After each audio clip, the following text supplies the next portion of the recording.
The Washington Capitals. Mike, you saw? Did you see the HBO special? By the way? Did. Well, I only saw because it was the Bruce Boudreau rant, and one thing that caught my attention was that, and I think Don mentioned it earlier, and I saw it quite clearly myself. When he walked in the room and he started to rant and rave, there was they just weren't paying attention. They were taking tape off. They were taking a jersey off. It took like a minute and a half, and that scared me, because if I was a GM watching that, I mean, you walk into the room, when Grapes walked in the room, when other coaches that I had walked in the room, you listened. You dropped what you were doing. You looked the guy in the eye, and you said, okay, he's got a point to make. He's not just talking to hear himself talk. And I just didn't think they were giving him... Mike, sorry, Pierre, they've been on TV for 4 weeks at that point. They're probably sick of the cameras, and when they see the cameras, they go into hiding. It's got nothing to do with the cameras. I know, but the cameras are rolling, and it has been.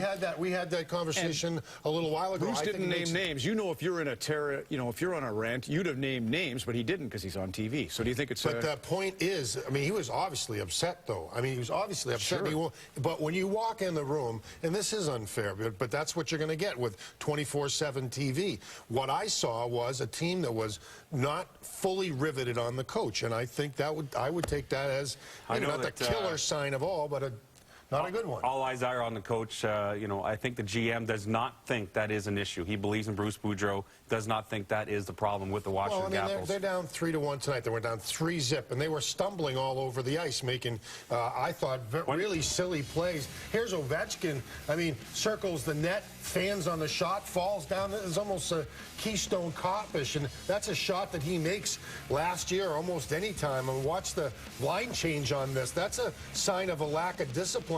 Those are kinds of things that would really concern me. Or here's somebody on the forecheck that doesn't get there and falls down, and turnovers galore. Glenn, you can get in. We only have 30 seconds. You can get in on that if you want. Otherwise, I would love to hear your bullet points on the trainers going to the Hall and the Buffalo Sabres.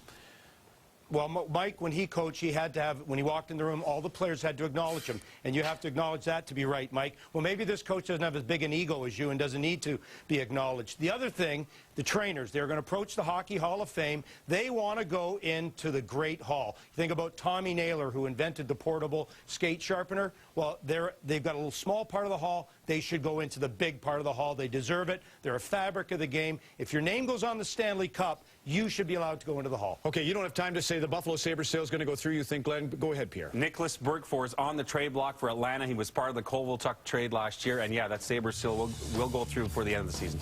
Okay, and Tampa is going after Evgeny Nabokov? Maybe yes, maybe no. Okay, maybe yes, maybe no. They don't have the money is the bottom line. And you didn't have to take that, Mike. Sorry, it was only 30 seconds. Say from Healy anyway. What's the difference? The Hot Stove on Hockey Night in Canada.